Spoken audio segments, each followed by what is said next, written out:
Record on.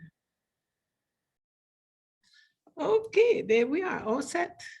Good morning. And here's the second part of Gian Lorenzo Bernini.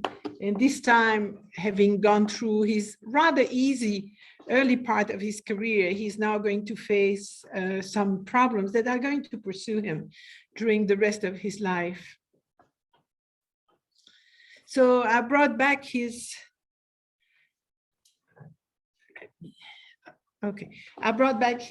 biography. He was born in Naples. Come in, come in. He was born in Naples and moved in 1605 with his family to Rome. As you know, can you see? Okay, there they are, the second row. Thank you. Okay. So in 1605, the family moved to Rome. The father of Bernini was himself a very renowned sculptor at that time, Pietro Bernini. He was trained therefore by his father and also for drawing by Ludovico Carri. This is really the big lines of his life. He was knighted in 1621 by Pope Gregory XV, became the same year the Principe of St. Luke's Academy, which was for a young man, you know, he was 23 at that time, was an incredible favor. And let's put it that way, he had really the favor of the first popes that were his patrons.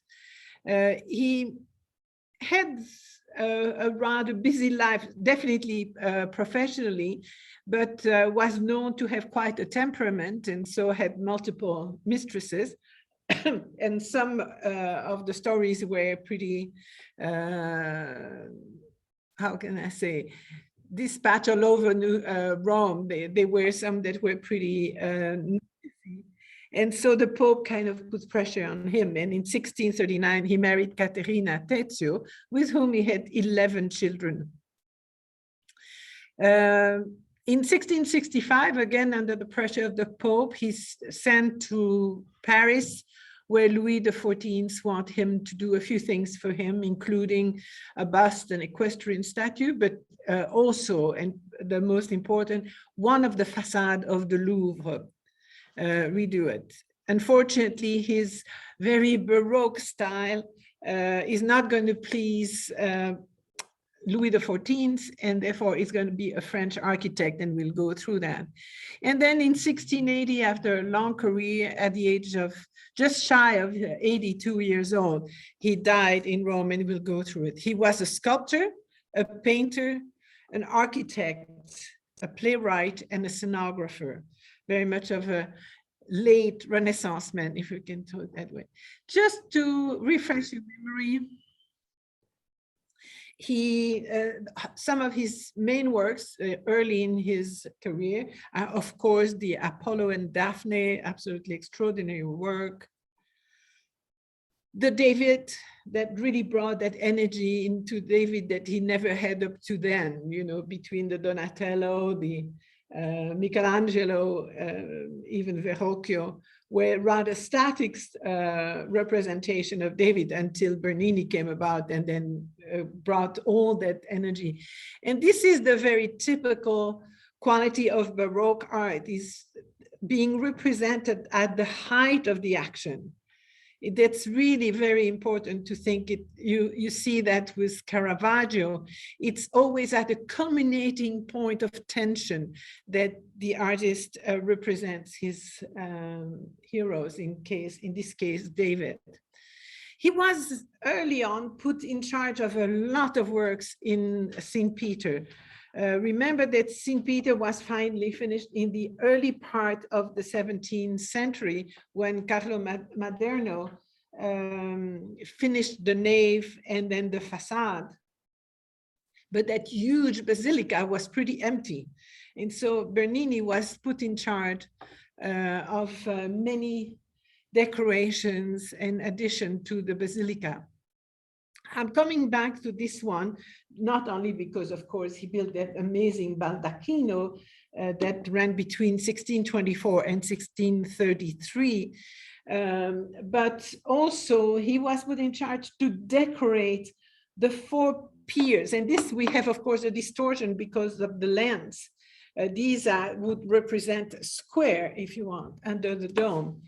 The dome being a round form that has to be adapted to a square base, therefore having the pendentives. What you see here, these kind of almost triangular shapes are called the pendentive.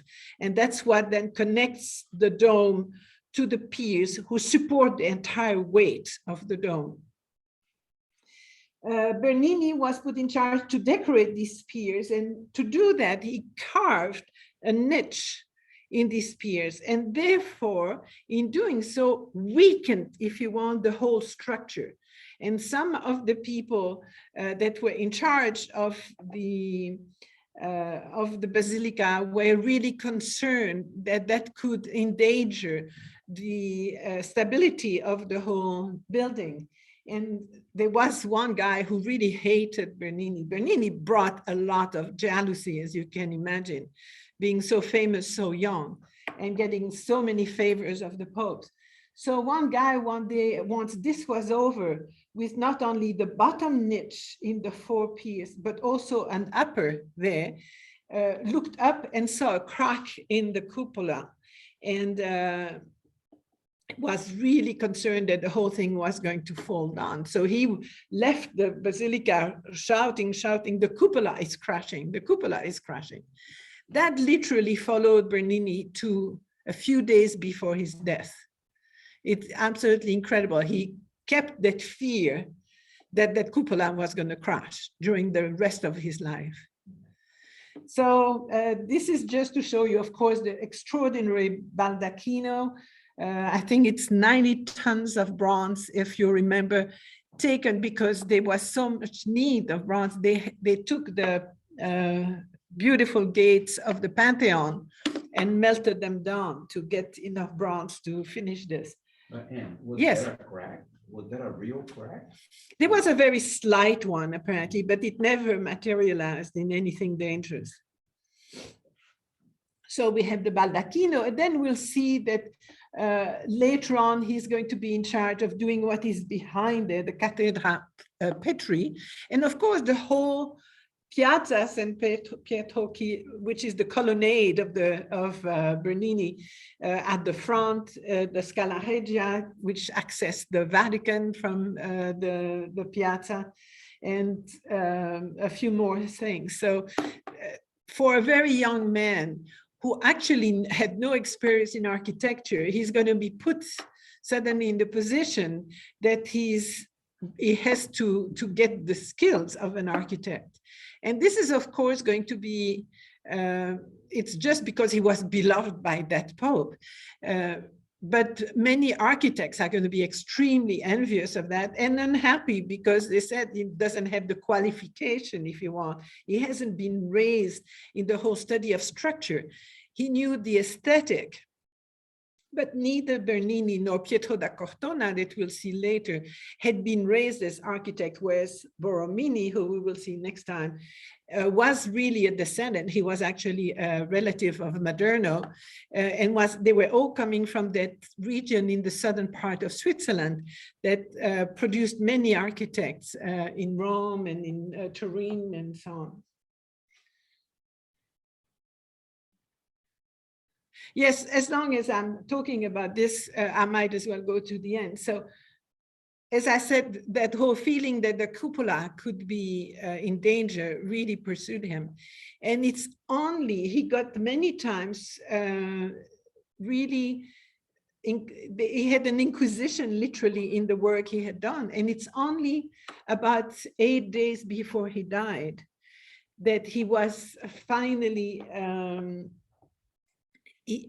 redeemed, if you want. He was told that it was no danger, that he hadn't endangered it.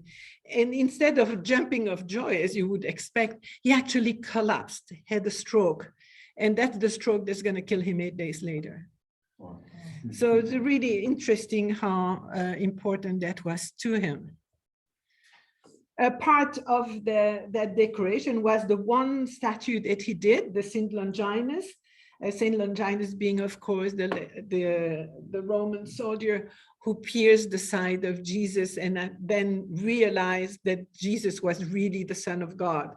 The other three statues were designed partly by him and then given to other known sculptors of the time. So again, the whole career of Bernini was marked by the patronage of popes. We had Paul V, Borghese, who started, and particularly his nephew, Scipione Borghese, and then we had Urban VIII, who absolutely adored Bernini, gave him access to his private apartments at any time. And so he is really the one that brought a lot of jealousy on him. So the next Pope is going to be Innocent X from the family of Pamphili from Venice. He was trained as a lawyer, was the great grandson of Pope Alexander VI, who was the Borgia Pope, became the arch enemy of the Barberini family that he destituted them. He took all their possessions. He really hated them terribly, and we'll see in a minute. But he is the one, though not very keen on art, he's the one who gave Bernini the commission for the Fontana dei Quattro Fiumi, so the four rivers in the Piazza Navona. You can see here the portrait by Velázquez of Innocent X. He was known to be really ugly. And some people in the archives, we find some remarks saying, that, how could you ever elect such an ugly guy? Which is really interesting, because definitely it has nothing to do with his capacity. But he was a very stern guy, very difficult, and he was not a friend of Bernini. It's to the point that that rivalry between the family later on, Guido Reni made a painting showing Archangel Michael trampling Satan, and Satan has the features of Pope Innocent X. So to tell you how much they hated one another. Here are actually two busts that were sculpted, one by Algardi, the other one by Bernini of the Pope. And not only we can look at the quality of both sculptures, Algardi was a great sculptor too, but look at the difference the material makes in the way you receive the sculpture. I think the material that used by Algardi makes him look really nasty. That darkness is almost like a reflection. And then you look at the white marble, which is much softer looking, really changes his features to something much more amiable, if you want. By the way, the bust of Innocent X is the last one that Bernini did with his own hand. He became, with age, his hands were becoming difficult. So he would mostly do the modellos, and then it would be done physically by some of his assistants. This is, by the way, a caricature that Bernini did of Innocent X. So you can see that he had no lost love for him either.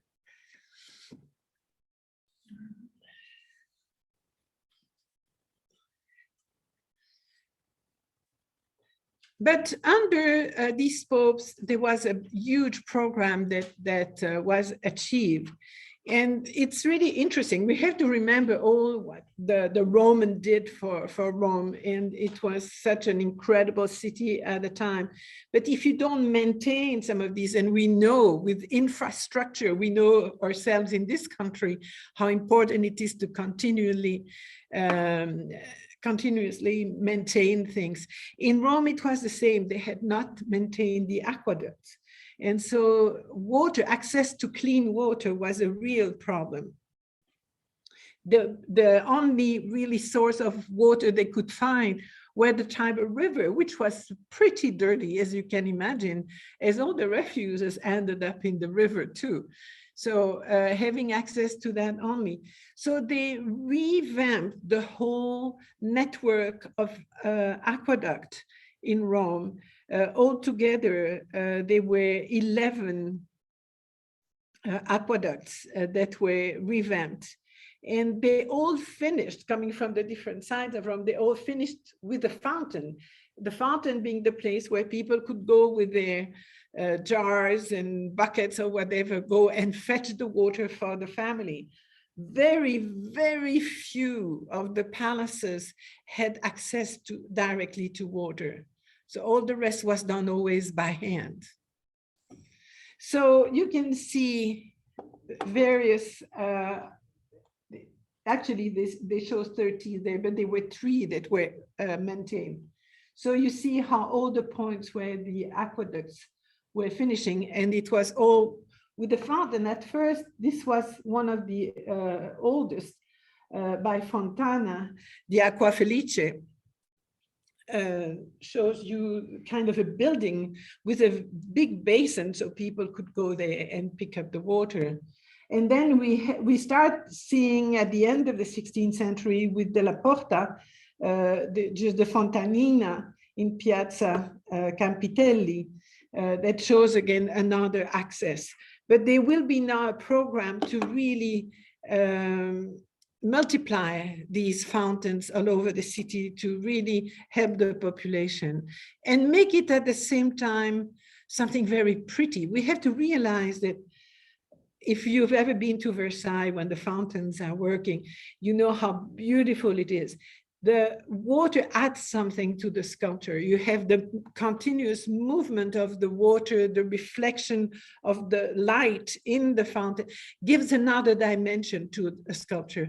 And so fountains became very important. So let's look at some of them made by Bernini.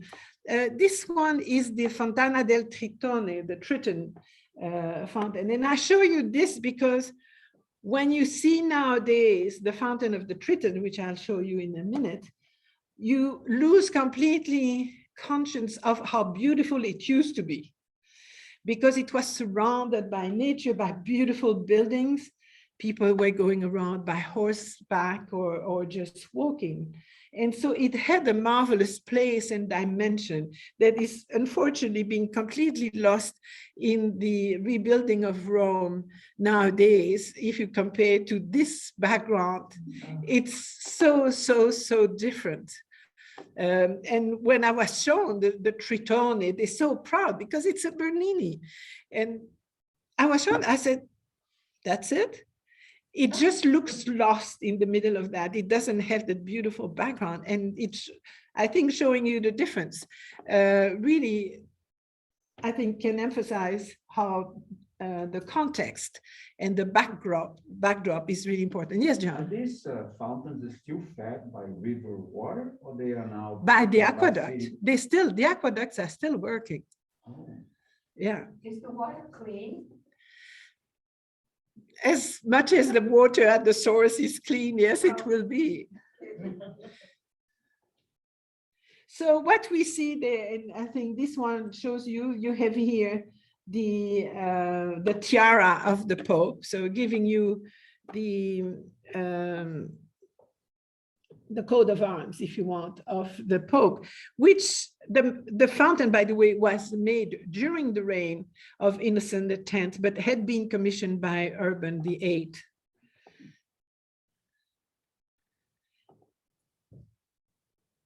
So it's composed of, you have 4 dolphins whose tail meshed together to support an enormous shell on which stands the Triton blowing for all his worth into a conch.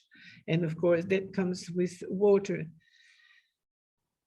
And of course, you have to also imagine with these coat of arms of the Pope, it was a constant reminder for people that they should thank Urban VIII for the access to clean water. By the way, Urban VIII was one of the few ones that had natural water flowing into his home. So that was very few. Xiomara, I will answer your question during the intermission. The biggest of the fountains that Bernini will do is, of course, the one in the Piazza Navona. Piazza Navona, we'll study its shape in a minute, but was the place where was standing the Palazzo Pamphili that you can see here, the very large palazzo just there on the Piazza Navona, and which is going to, of course, push Pamphili, the Pope Innocent X, to emphasize the beauty of the Piazza Navona because the residence of his family was there. In the very middle, you can see the very large fountain that we'll study in a minute, and here the fountain of the Moor that we'll see too. By the way, the Palazzo Pamphili is now the Brazilian embassy in Italy. Hey.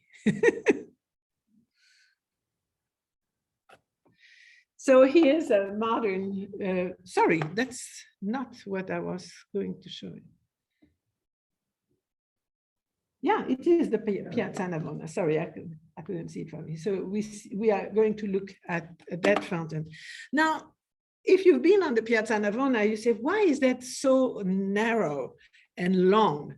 And the reason is that it is patterned after an ancient stadium of the Emperor Domitian.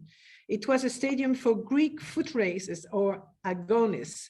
And the name Navona, believe me or not, is a derivation of agones. It was in Agon and it became Navona. Again, this is going to be a Pamphili showcase for the family of the Pope.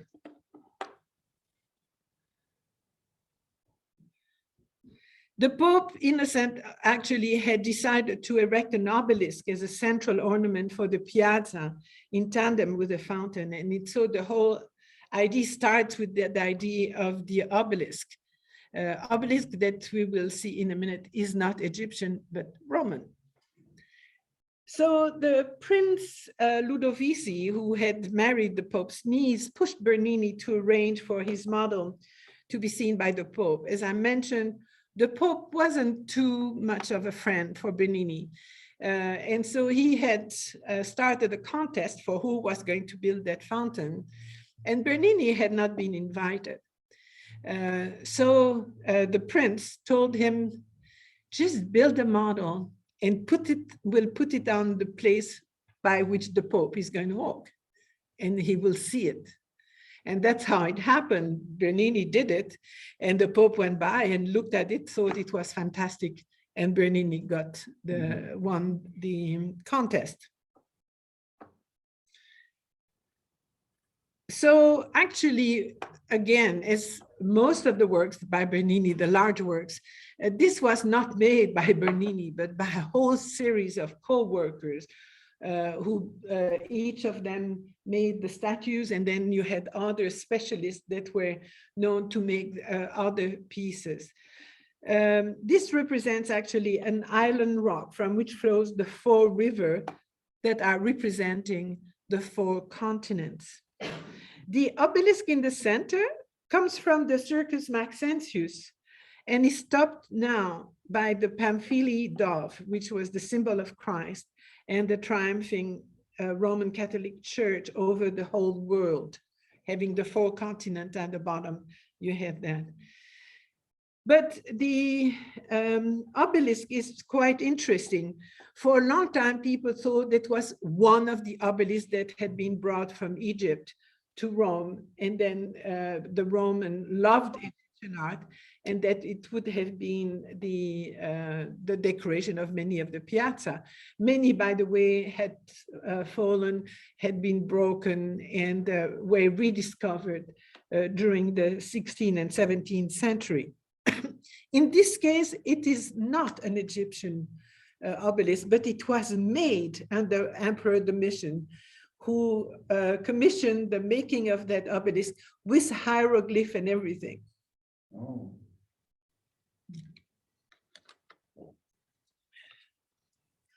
And that shows the real interest that existed in Egyptian art during the Roman period. Some associate the rivers with the rivers from paradise, which is a theme, by the way, that you find in the Quran. If you read the Quran, there is constantly that image of paradise, and that all the big gardens like the Alhambra and others are patterned very often on these ideas of paradise in the Quran, where you have the four rivers departing from the paradise. So these are ideas that are not unique to Christianity. The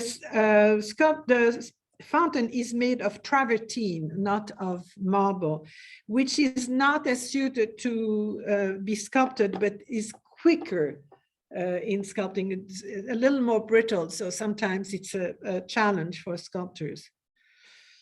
The Pope wanted to inspect the sculpture, the fountain in 1651, but Bernini pretended the conduits were not finished. And when the Pope turned away, Bernini activated the fountain, and Innocent claimed it had added 10 years to his life, though he died 5 years later.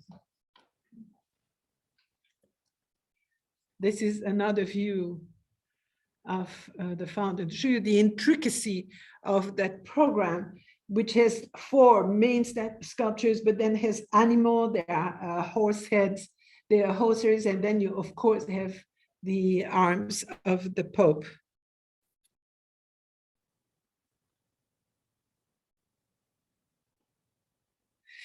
Bernini later in life didn't like at all what he had done.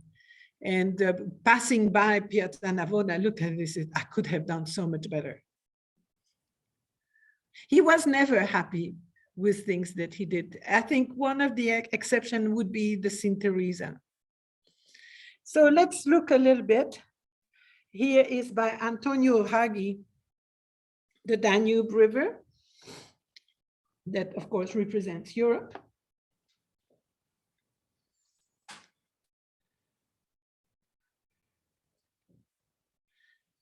By Claude Poussin, the Ganges River, representing Asia. By Francesco Barratta, the Rio de la Plata, representing the Americas. And that one, sorry, yeah. And then from, oops, sorry, I know there is a problem. Yeah, okay. This is the Modello for the last one. And as you can see, he's hiding his face. And I know somebody knows why. Why is that? Because at that time, they did not know the source of the Nile River. Correct. So not knowing the source of the Nile, they represent the Nile as hiding his face. As you know, it was only in the 19th century that they discovered the source of the Nile. And that was by Jacopo Facelli. They were assistants to... These were sculptors that were working around Bernini. And sometimes if we're not working full-time with him, he would call them in to do this time. It is no way he could have done all that by himself. He was working on 10 other stuff. Don't forget, he's by now the architect of St. Peter, and he's the head of the St. Luke Academy. So he couldn't be everywhere at the same time. So in fact, again, you have to look at a lot of the symbolism, the fact that this has a counter-reformation purpose. It proclaims the church influence on the four continents and asserts the triumph of the church, the papacy, and the reigning papal family. It's on the square where they have their palace. And believe me, this was very well understood by the educated people of the time. The other fountain, which is just in front of the Pamphili, palace is the Fountain of the Moor. This was actually a refurbished fountain that had been done originally by Giacomo della Porta. It was the third fountain, which is on the other side of the Fountain of the Four Rivers, is the Fountain of Neptune that had been designed by Giacomo della Porta, but was only completed in 1878. Here is really interesting. Okay, I couldn't really find the meaning of the Moor there, and all the statues, the old statues in the round that can be looked at all places, but I'm not sure why a Moor.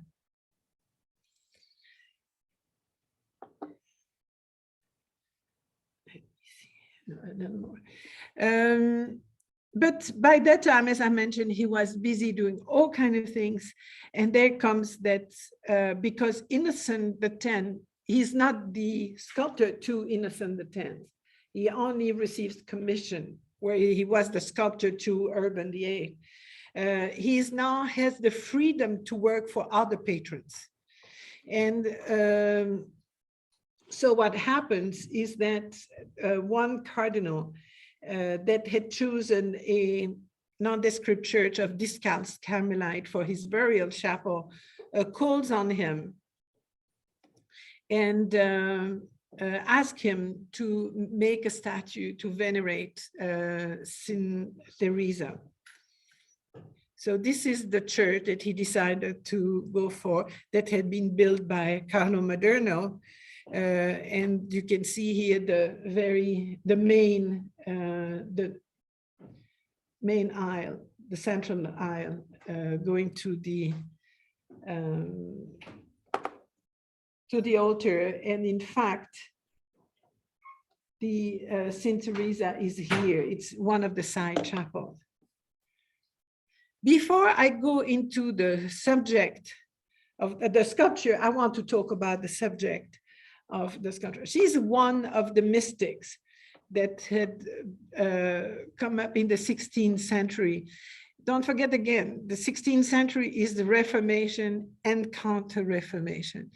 And in the 16th century, we have a few figureheads that come up that are very much within that mystical atmosphere.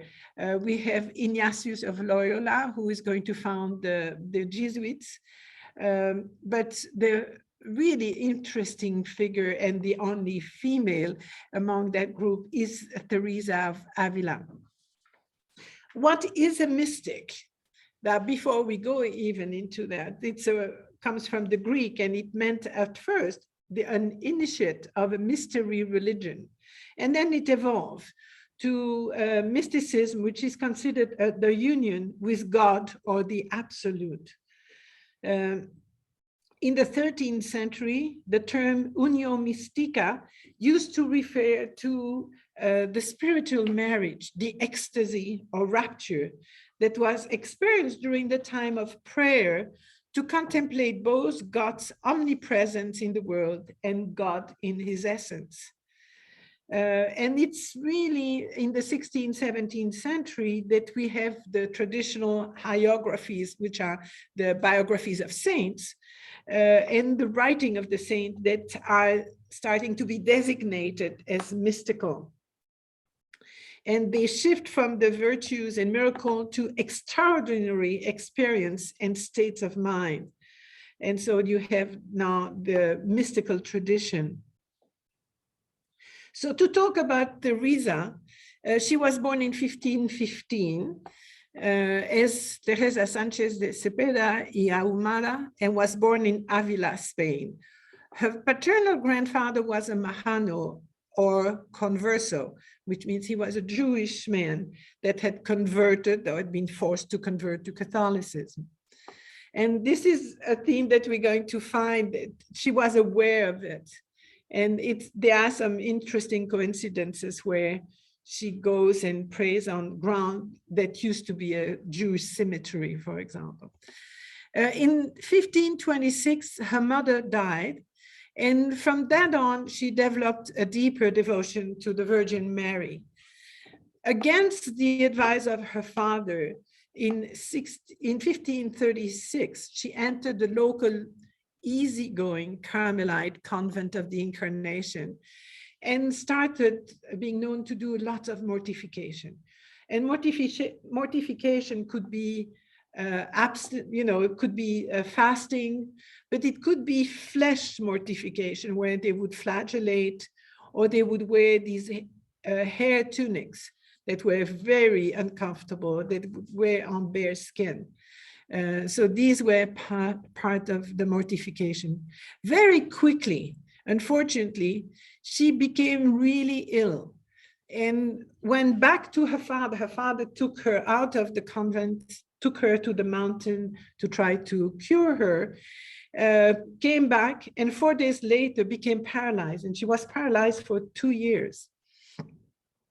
She says herself that it is through the prayer to Saint Joseph that she got cured, and went from that time from the lowest stage of recollection to the devotions of silence, and even to the devotion of ecstasy, really kind of an increased mystic attitude, if you want, at that time. In 1541, she was introduced to the Confessions of St. Augustine. And sideline to that, my grandkids are right now reading the Confessions of St. Augustine in senior year. Oh my gosh, not the funniest reading to have, but interesting. So anyway, she's introduced to the Confession of St. Augustine that are really going to help her, because she is in doubt when she recovers from her disease. She doesn't even pray anymore. She feels that she's not worthy of God, and she feels she's a sinner. And by reading the Confession of St. Augustine, she realized that that great saint started as an incredible sinner and was able to progress to his later years.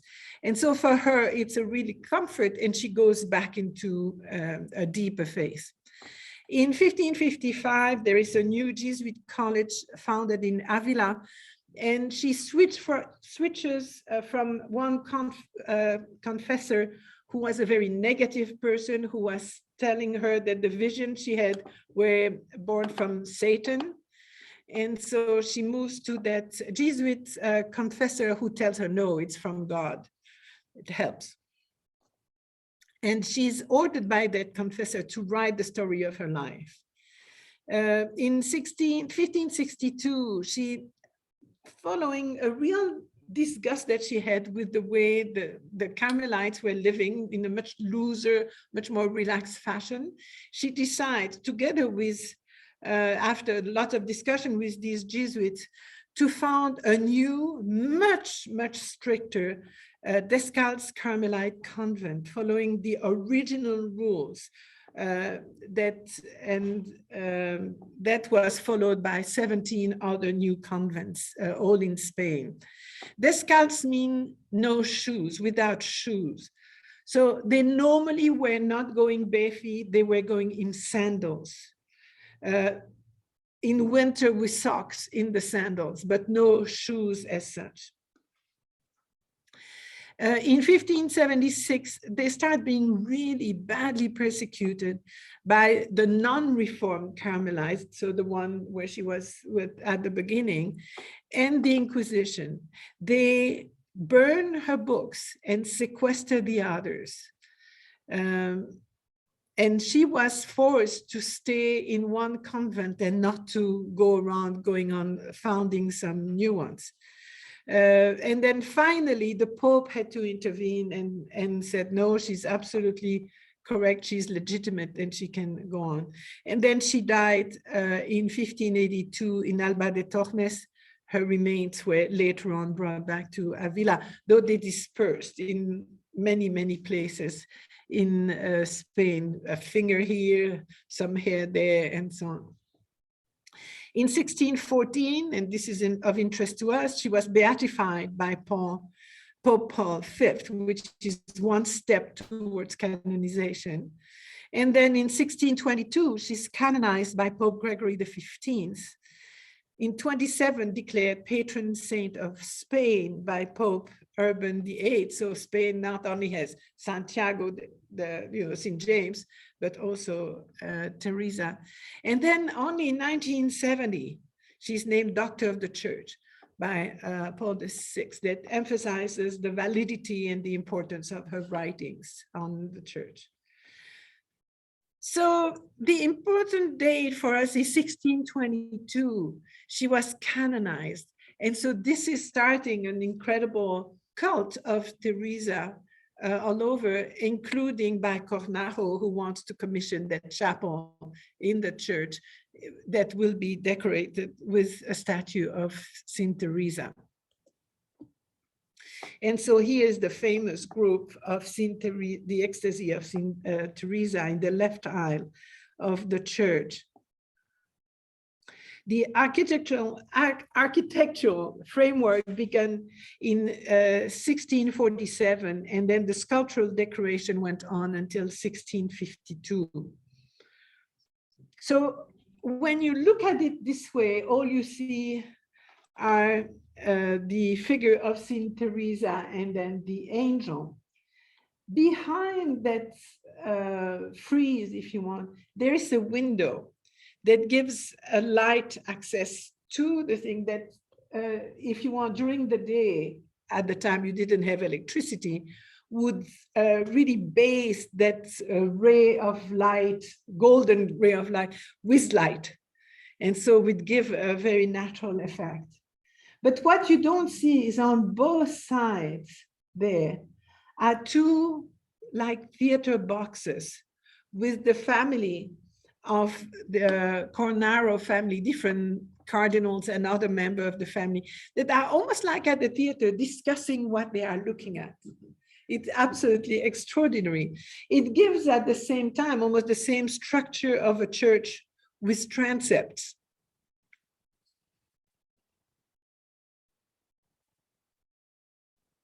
Here is one of the designs by Bernini, Preparatory sketch, that shows actually that window behind.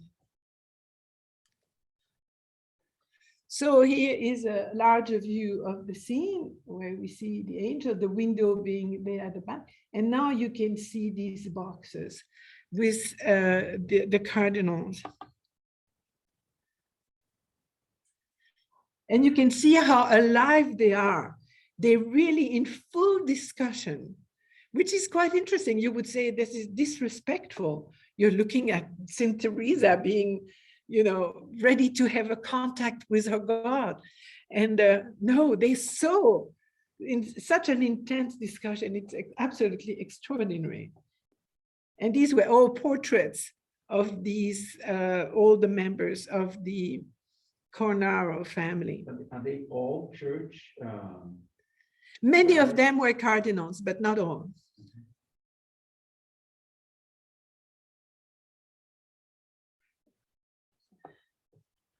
On the floor, and we can't see it from here, but on the floor, there are two inlaid skeleton in chapel that just remind us that this is a serious business. This is a burial chapel. It's not only a very theatrical representation. And in the 17th century, you have an enormous influence of theater on Caravaggio, for example, very much. That was really, the theater came up with great importance. Incredible scenery, stage decoration were made. A lot of moving decoration too that were quite dramatic, and that can be reproduced, if you want, in sculpture in this way.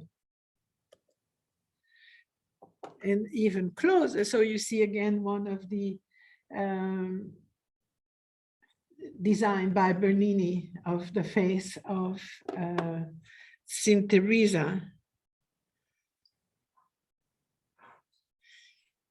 In doing this representation, Bernini tackles really a theme that is really old. It's the idea of you have a principal figure of the woman that is transmuted by the action of a male, the angel being the asexual normally, but shown as a young boy.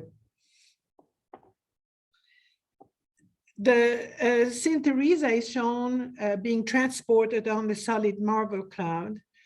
And the figures, when you're there, because of the light that is, of course, changing, you really have a feeling that the figures are brought to life in front of your own eyes. What is really the focal point of the whole thing is the point of that arrow that is ready to pierce the breast of Saint Teresa.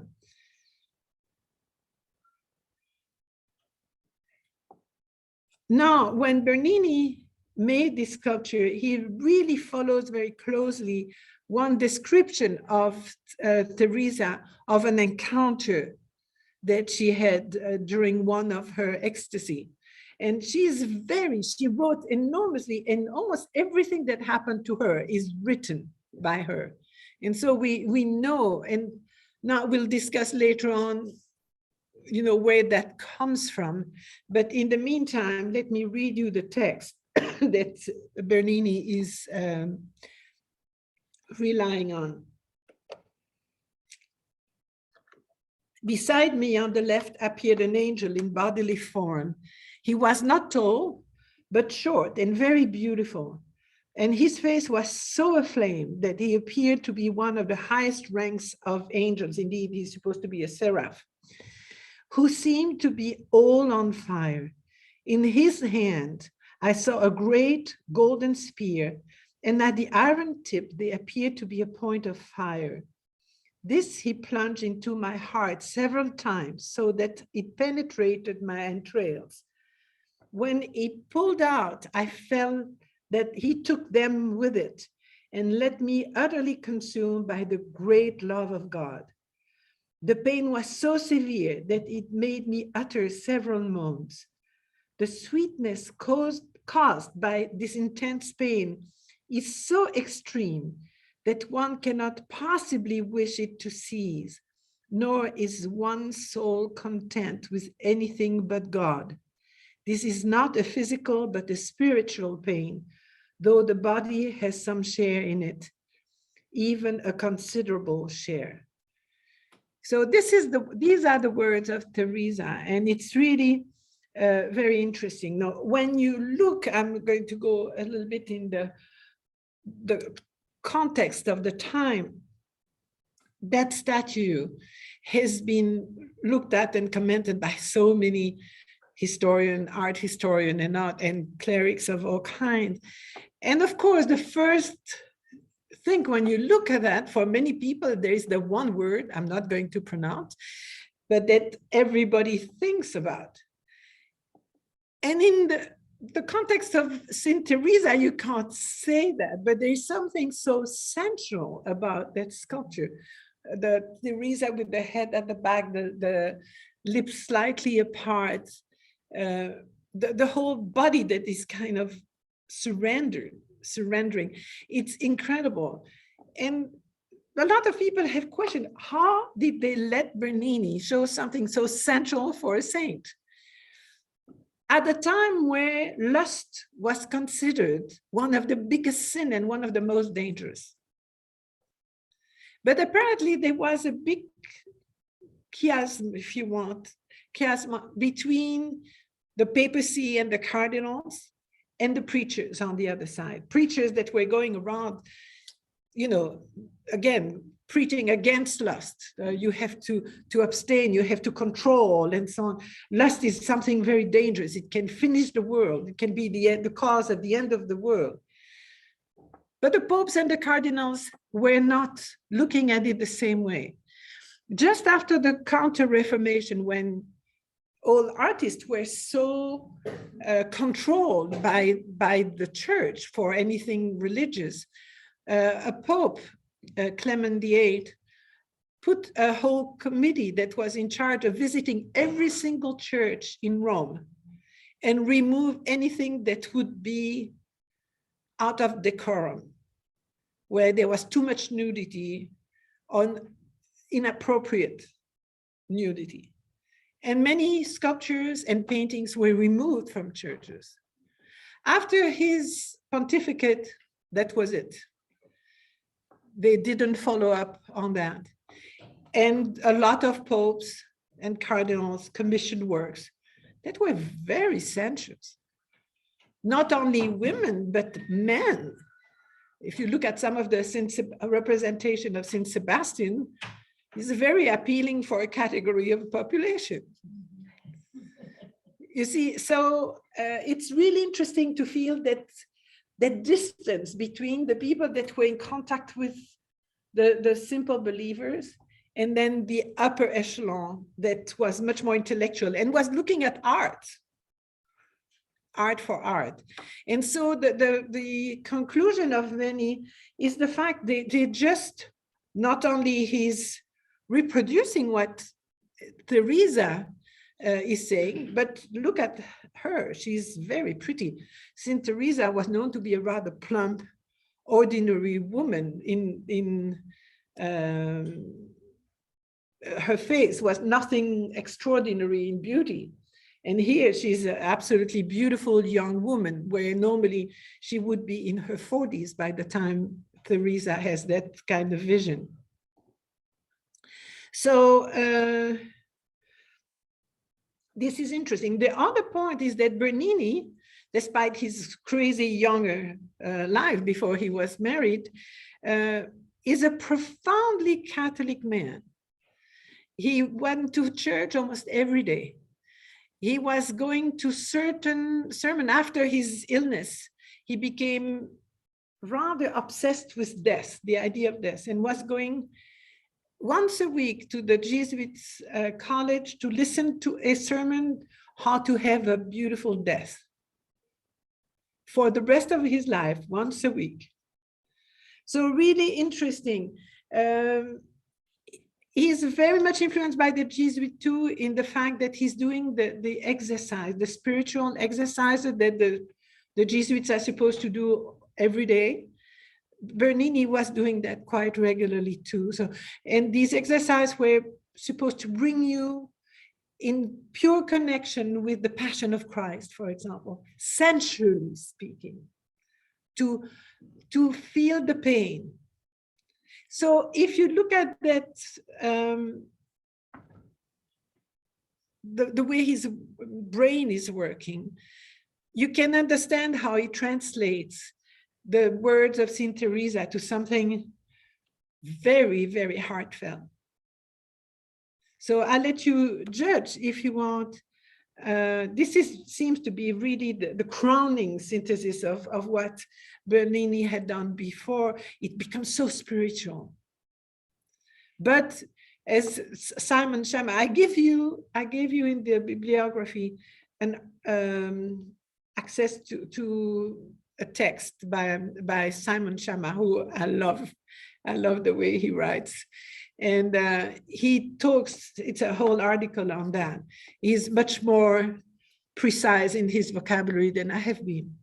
And it's really interesting to read that article. I really insist that you do. It's going to be quite interesting, but he is amazed himself of the sensuality of this scene. So let's look.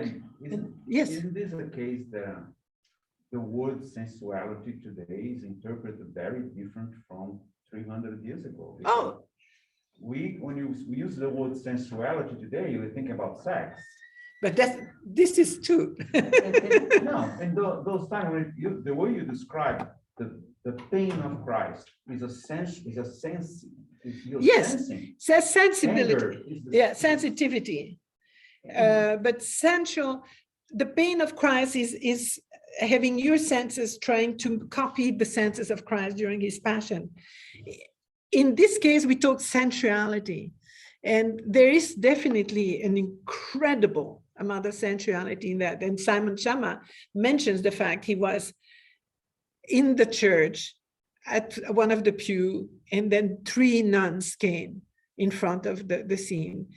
And after a while, two left, and then the third one stayed with her head in her hands. Were these ideas going through her mind, or was she just thinking of the holiness of Teresa? And that was an interesting point of view. So look at that smile of the little seraph there, just incredible. There is love and almost amusement when you look at him.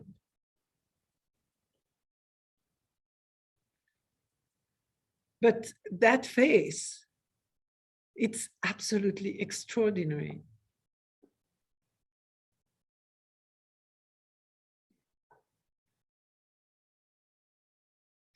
So before we move to Alexander, I propose we take a quick break. I knew I was going to talk too much about Teresa. So thank you, Patty. If you could put the light on, and people, you can unmute yourself if you have questions. Oops, sorry. Anne, I've been looking for the skeleton. I couldn't. No, you have to look on the floor. You can't. Oh. Let me see, because I have problem here with my. You're gonna try it again.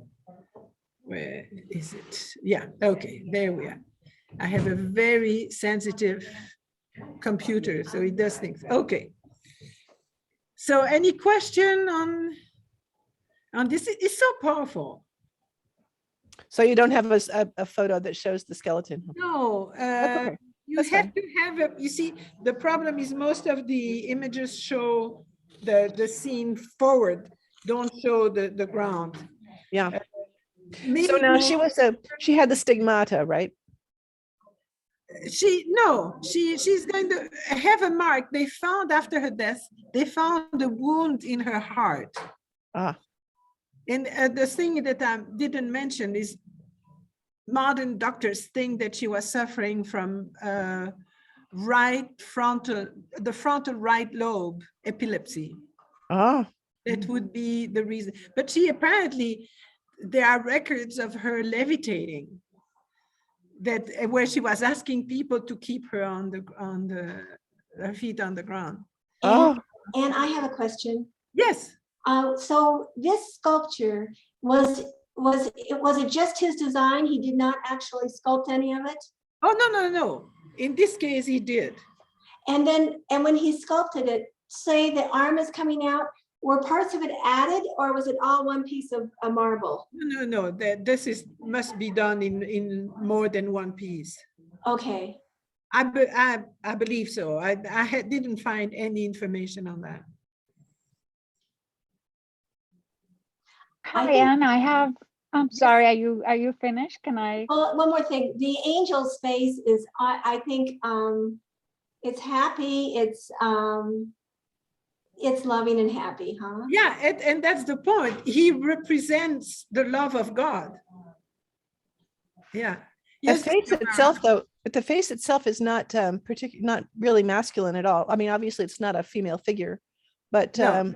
but the face does not have masculine playing. Young boy with curly hair, So from that standpoint, the whole idea of sensuality is more like what the other gentleman was suggesting, that it's of the senses, but in that time they might have been able to disregard the sexual aspect of sensuality, when it's expressed in a face like that, Yeah, the thing is, the sensuality is read on Saint Teresa, not especially on him.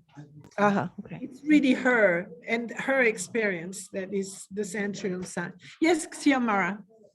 Yes, and in the bibliography, which is the one that you just mentioned that you suggested is very Okay, there good. is one, as you will see on the back, there's that one article of Simon Schama that is not too long to read and it's excellent as most. Oh, Shama. Okay, I got it. All right, perfect. The book itself, if you want to read the book, and I really like it, there is a little asterisk in front of it. It's in the middle. It's an Italian name, and the name escapes from me right now. That's a biography of Bernini, and I think it's good. Oh, I got it. Mordamo, Franco it, that's Mordamo. it, Yeah, yeah. okay, I got it. Okay, perfect. And That's also, the latest, and that's the latest on him. So perfect, thank you so much. Now, on image 14, we had the Fontana del Tritone.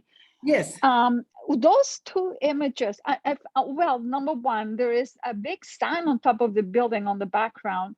I couldn't really read it. Does it say Bernini or what is it? I didn't pay You don't attention. remember, right? Okay, doesn't matter. No, But I those noticed that two- too. It does say Bernini at the top of that Oh, it building. does. Okay, thank you. I find it fascinating because it's almost like such a modern city, and then you see this amazing fountain, this amazing sculpture from the 1600s, and you go, oh my gosh, it's like being back there all over again. Yes, no, Yeah, and I think they but probably then- named a hotel after the sculptor. Probably. Built something then, modern and say, let's call it the Yeah. Bernini because it's in the Piazza Navona. Yeah, but those two the, bodies, there was somebody on top of someone else's shoulder. What are they? somebody who, sorry, I didn't There get. there were two bodies in the water, right? Like there was somebody Which fountain? again, yeah, that picture on the Fontana del Tritone. Yeah, There were two bodies in the water. There was somebody on the shoulders of this other. It's just, I couldn't really see it well, but it's just no, the it's the bottom. Tritone. The Tritone is alone on top of the vasque, and he's holding a conch, Oh, in which he blows. conch. Oh, because the bottom of that body, of that figure, somehow makes me think of something Polynesian. Yeah, but he's a triton, so the bottom is a fish, if you want. Oh, not I got it. Okay. Okay, Got it. people still have to talk about a few things about, so we're going to go on. Thank you. Mute you again, and then we can talk at the end for those that have the time.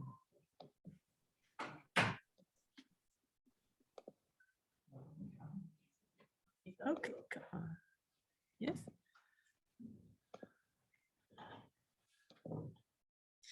So moving to, then Innocent is going to die, and hooray, the next pope is again a friend of Bernini. And let me, this is this time a Sienese pope, Alexander VII, born in Siena from the Chigi family. That was, the Chigi were the big bankers in the 14th century in Siena. 1599, born in Siena. 1652, at age 53, is named cardinal.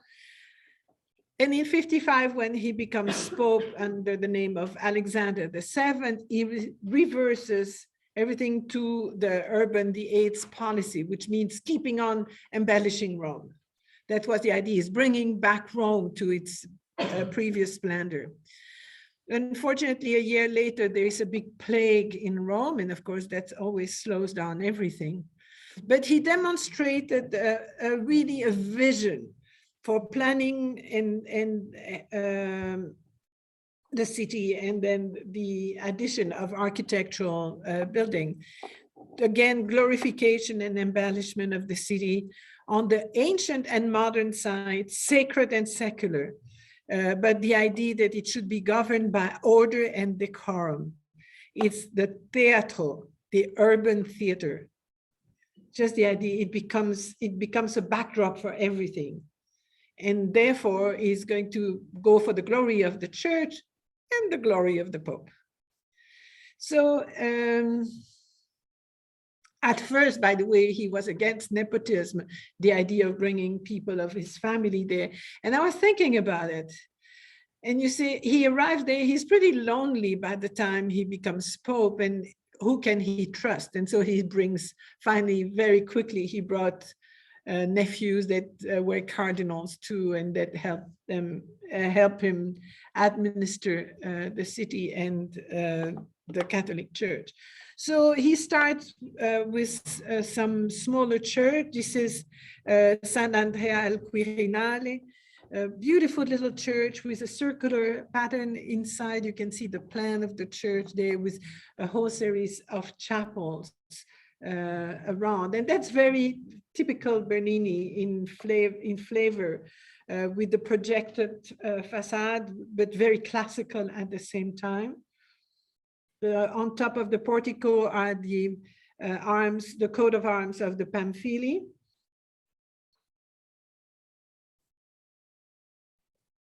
And then when you come in, this is the main altar inside, but then there's a whole series of chapels all around dedicated to different saints. And then you see on top of the altar, in the altar, above the altar niche, you have some stucco clouds and the sculpted St. Andrew.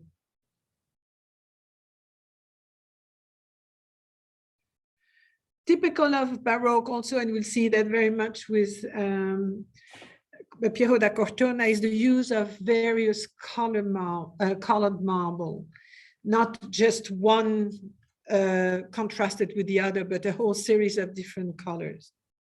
Some of them were imported from Egypt or different places in Europe. Another of the church, Santa Maria dell'Assunzione in Aricia, definitely influenced by the Pantheon.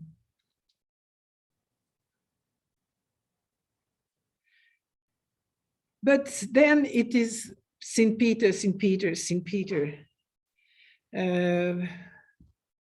This is a view of the St. Peter. Now we come with different problem. The facade of Maderno, as I mentioned before, is too elongated.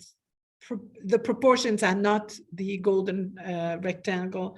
It's too elongated. And for that, the reason was that originally they wanted to build some towers on top of these exterior sides. The problem is that when St. Peter was designed and replaced the old St. Peter that was much smaller, they had to add some ground on the side to enlarge the surface of the top of the hill. But when you do that, it's never as compact as the soil that has been trampled on for a long time and is going to be much more stable. So when Bernini made the design, and don't forget again, he's not an architect at, in training.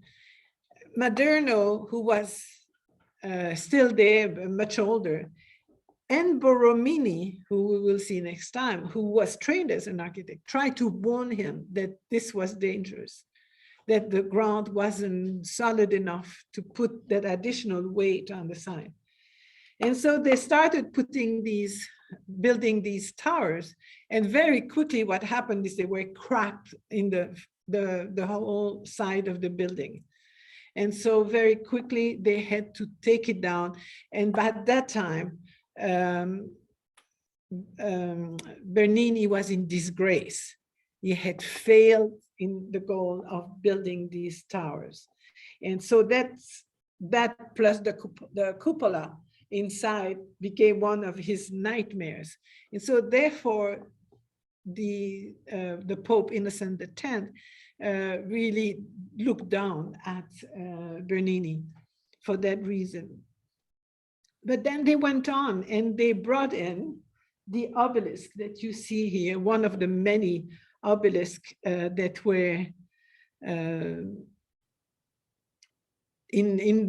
everywhere adorning Rome. So this is interesting to see how they moved it up and straightened it up. Look at the number of people that were supposed to be there pulling ropes. First of all, they had to move it from the place where it was, bring it to the center of the place, and then you had to straighten up that thing that was 25 meters tall, so 75 feet tall. So it is now supported by bronze lions and then surmounted by the Chigi arms in bronze. So in all together now we have 41 meters to the cross, which is on its top. That obelisk was originally erected at Heliopolis in Egypt by an unknown pharaoh. So in it's Augustus who had the obelisk moved to the Julian Forum of Alexandria, where it stood until 37 AD, when Caligula ordered the forum demolished and the obelisk transferred to Rome. And at that time, it was placed on the spina, which ran along the center of the Circus of Nero. So it's only then much later on that it was moved to the Circus of Nero in 1586, and then moved to the Piazza San Pietro later on. But it's really interesting to see these old engravings with the number of workers that were there responsible for erecting that obelisk. So here is the view seen from the top, having, of course, on the left, St. Peter and the dome, and then that incredible colonnade that really comes up like big arms, embracing the believers that come to salute the Pope. So this was a work that ran from 1656 to 1667. And literally was designed so that the greatest number of people could see the Pope give his blessing, either from the middle of the facade of the church or from a window of the Vatican Palace.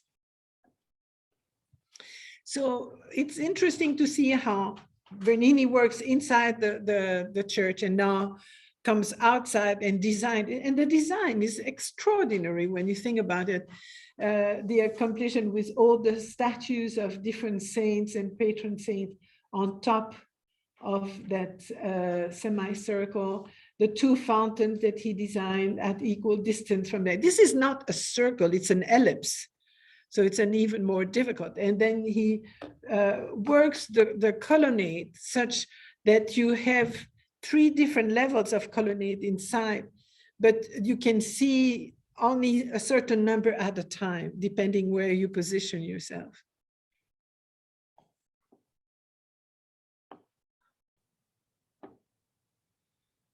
And then on the paving, you have radiating line in travertine.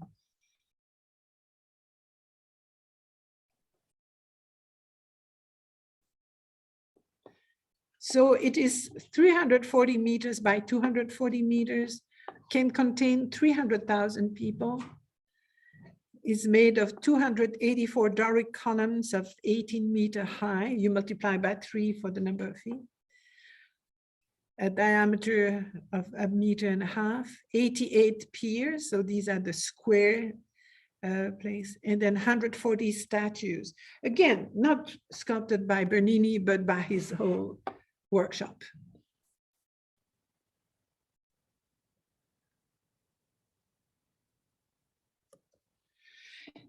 Then it goes back into the interior of the church and is asked to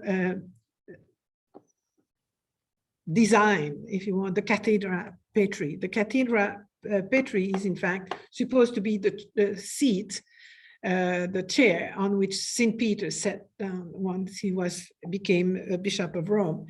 But in fact, we know that that chair has been given only in the years 800 to the popes. So you can see through the baldacchino, and here is a view of the Cathedral Battery. So this is becoming the cover for the Cathedral Battery, which is encased within. The chair is there. It's a relic by now. And the last time that they were able to see it was in 1867. And it shows something about like this, which is typical of the time. So he made another chair, as you can see, that is supported by 4 fathers of the church, 2 from the Western Church and 2 from the Eastern Church. And then he's surrounded by putties. And then you have in that beautiful window made of alabaster, thin alabaster, you have the image of the Holy Spirit. But the chair is that central, The chair is this, yeah. and with big legs. But this is encased in it. And here you can see the Holy Spirit, then all the angels that are dancing around. And you see the tiara, the Pope tiara on top of the chair.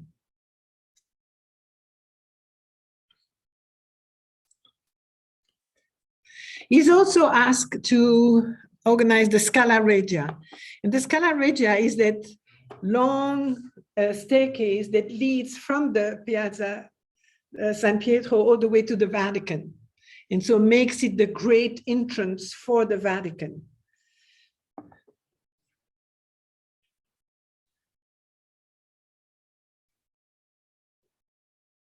Here's the plan, so you have an idea of how it goes up. Here it is.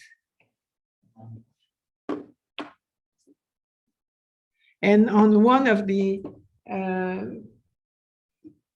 shift of flight is the statue of Constantine, of course, the emperor that allowed Christianity to become what it became.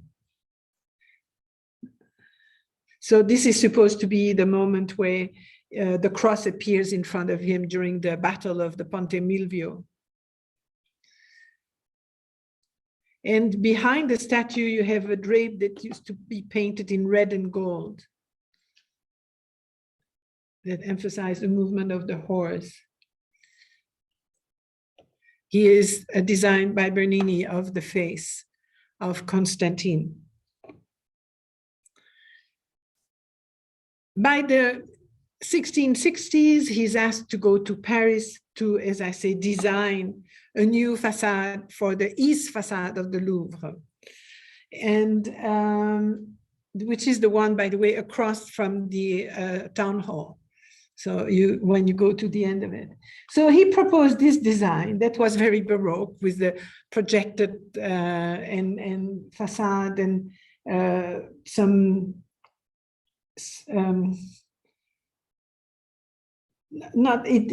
typical Baroque, you have projection and you have lots of circles and roundness, if you want. But the French in the Baroque period are always very classical. And so a part of the contest was Claude Perrault, another projection here, that is very Renaissance-like, very classical, and this is what Louis decided to go for, and together with his advisors. And this is what happened when they built it.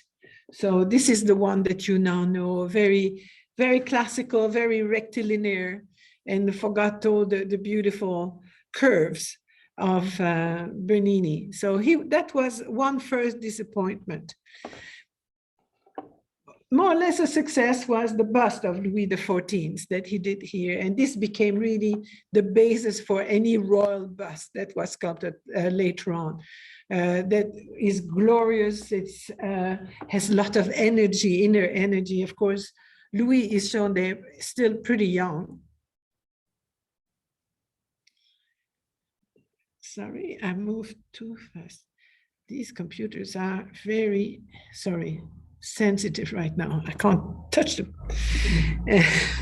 And so this was a success. Louis liked it, and it was used and copied and so on. So his image could be seen. He also commissioned him to do an equestrian statue.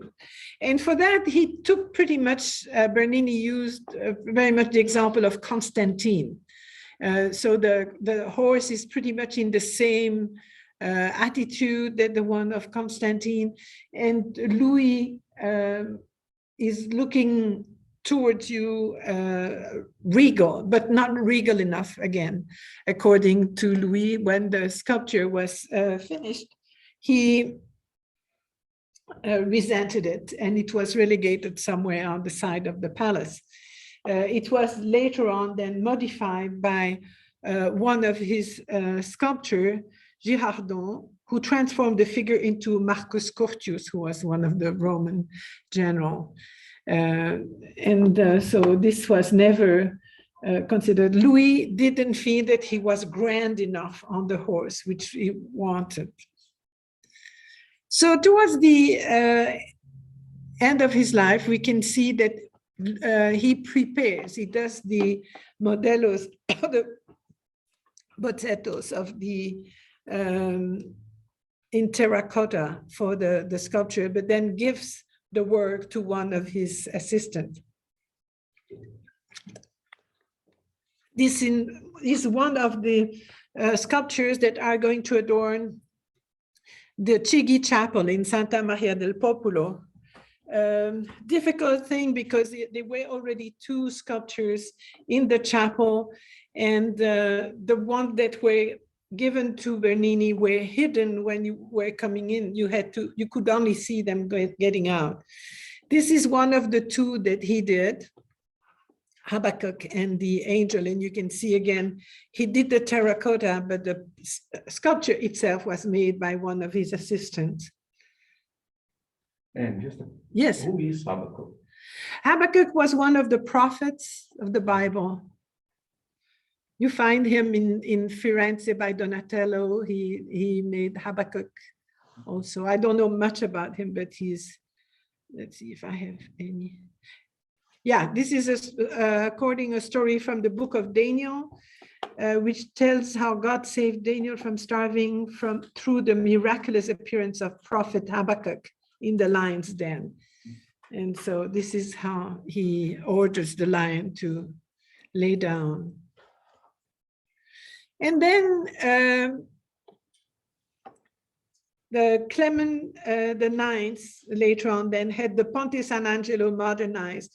And before that, that Ponte that leads to the Castello San Angelo were made of stucco. And so he orders Bernini to design 10 marble figures. He removes some. And so again, these works are going to be distributed among the sculptors that were working for him. What they do is each of the angels is carrying one of the instruments of the Passion. And so this is like a procession of angels carrying some instrument of the Passion of Christ. And here is an example. One of the one that were designed by Bernini is the angel with the crown of thorns. And you can see his drawing. And of course, he would have done the modello, but it would have been sculpted by one of his students, sorry. When he died, I gave you an idea when he died, he remained physically and mentally really vigorous until the end of his life, just until 2 weeks before his death. He had had a stroke already, probably while he was really sick in the 30s. But about 8 days before he died, he became paralyzed of one arm following that stroke. Hearing the good news that he was relieved, that he was, how can you say, made innocent, that he was innocentized, or how do you say it? There was no crack in his No, there was no crack in the cupola. Thank you so much. But so he died and was buried with no public fanfare, which was interesting. If you remember Raphael, there was a huge procession. The same thing with Michelangelo. But here he didn't. All that is where he's buried in this church in the Basilica di Santa Maria Maggiore with the family, so with his parents. Just a stone. There was supposed to be a big monument built on top, and that was abandoned. It's only recently that they put apparently just a bust of him to specify where he's buried. And so when you think Bernini died after having served 8 popes. And when he died, he was widely considered not only Europe's greatest artist, but also one of his greatest men. He was the last of the Italy's universal geniuses, if you want, and he really helped create what Baroque art has become. So a great man, very difficult character, as we mentioned many times, but I think it's difficult to be genius and calm and collected. So I gave you here a bibliography. Many of these books, as you can see, date from the 1900s. I like this one. It's one of the most recent, and it's very readable, very pleasant to read. But try to read this one. When you go online, you just click on the link. It's going to take you to the article by Simon Schama, who is the rebel amongst the art historian, which I love that. So next time, we will look at the daring and original architect, Francesco Borromini, a one-of-a-kind, doesn't have a lot of followers, but really articulate the Baroque architecture the way it is.